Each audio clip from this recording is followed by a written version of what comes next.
జగదీశ్వర్ రెడ్డి గారు. అధ్యక్ష నేను ఎక్కడ వచ్చిన డీవియేషన్ కానీ ఓ విమర్శకు కానీ నేను పోలేదు. ఎందుకంత తొందర పెడుతున్నారో నాకు అర్థం కావట్లేదు అధ్యక్ష. మరి వారే చెప్పిండ్రు నిన్న 1956 నుంచి మొదలుపెట్టి వచ్చిండ్రు. వారే నిన్న 1956 నుంచి మొదలుపెట్టి వచ్చిండ్రు, ఇక్కడ దాకా తెచ్చిండ్రు. ఏ సంవత్సరం ఏం జరిగిందో కనీసం 14 ఉన్న పరిస్థితి చెప్పకపోతే ఇవాళ ఉన్నది ఎట్లా తెలుస్తుంది అధ్యక్ష? ఇవాళ ఏమున్నామో అర్థం చేసుకోవాలంటే ఆ రోజు ఏమున్నామో తెలుసుకోవాలి, ఆ రోజు ఏమున్నామో జ్ఞాపకం చేసుకోవాలి. అప్పుడే ఇవాళ ఏమున్నామో తెలుస్తుంది. గదే కదా అధ్యక్ష నేను చెప్తున్నది. నేను ప్రారంభమే చేయలే అధ్యక్ష.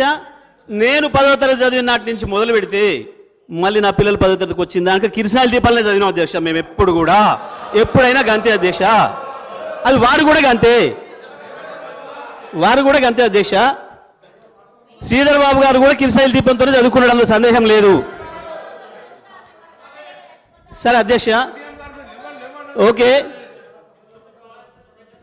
అధ్యక్ష. ఒకవేళ వాళ్ళు ఏదైనా రాసిచ్చి ఇదే చదివిపోవాలి అందరూ అంటే ఓకే, అది కూడా ఆలోచిద్దాం అధ్యక్ష. ఎందుకు ఆగమవుతున్నారు అప్పుడే అధ్యక్ష? ఇక మంచినీళ్ళ పరిస్థితి, విద్యార్థుల పరిస్థితి, అది మంచినీళ్ళ పరిస్థితి. మంచినీళ్ళు ఇంటికి మంచినీళ్ళు రాలే, బోరు బావి కాడికి పోయి మంచినీళ్ళు తెచ్చుకోవాల్సిన దుస్థితి ఆనాడు గ్రామాలలో పల్లెల్లో. దానికి పోతే కూడా బోరు బావి దగ్గర పోతే పోయేవరకే కరెంటు పోతే 2 గంటల 3 గంటల 4 గంటల ఎన్ని గంటలు ఉండాలనో ఎప్పుడు ఇంటికి పోవాలో తెలియని పరిస్థితి. ఇంటికి పోవడానికి ఒక బాధ, నీళ్లు లేకుండా బిందె నీళ్ళు లేకపోతే ఇంటికి పోయి ఎసరు పెట్టే పరిస్థితి లేదు ఆనాడు తెలంగాణ అక్క చెల్లెలకి, తెలంగాణ ఆడపడుచులకు. అక్కడ కూర్చొని ఇంటికి పోవడమా ఇక్కడ ఉండడం అనేది బాధ ఆ రోజు అధ్యక్ష. ఆ నుంచి పరిశ్రమలకి, వాణిజ్య రంగానికి, వ్యాపార రంగానికి ఏ ఒక్క షాప్ అయినా జనరేటర్ లేని షాప్ ఒక్కటి ఉండేనా, ఇన్వర్టర్ లేని ఇల్లు ఒక్కటి ఉండేనా అధ్యక్ష? అన్నాడు ఇన్వర్టర్లు జనరేటర్లు తప్ప మన బతుకు కరెంట్ లేదు అధ్యక్ష. అంతే అధ్యక్ష. అధ్యక్ష అప్పుడే ఎందుకు తొందరపడుతున్నారు? కాసేపు ఓపిక పట్టొచ్చు కదా, ఎందుకు ఆగమవుతున్నారు?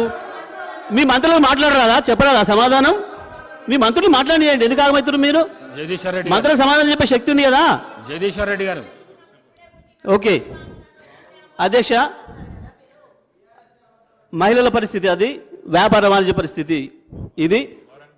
మంచిగా ఇక ఇండస్ట్రీస్ అయితే మీకు కూడా తెలుసు, ఇక్కడనే పాపం ధర్నా ప్రతిరోజు ఇండస్ట్రియలిస్టులు, ప్రపంచంలో పారిశ్రామికవేత్తలు కూడా ధర్నా చేసిన మొట్టమొదటి సందర్భం తెలంగాణలో మాత్రమే. ఆ రోజు సమైక్య ఆంధ్రప్రదేశ్లో, తెలంగాణలో, హైదరాబాద్లో మాత్రమే జరిగింది.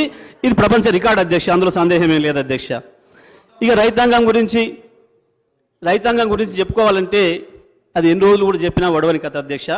రైతాంగం పడ్డ బాధలు, రైతాంగం పడ్డ వ్యధలు, చచ్చిపోయిన రైతుల ఆత్మలు ఇప్పుడు కూడా చూస్తున్నాయి అధ్యక్ష. పైనుంచి ఈ అసెంబ్లీలో మనం ఏం మాట్లాడుకుంటున్నామో కూడా చూస్తున్నాయి అధ్యక్ష.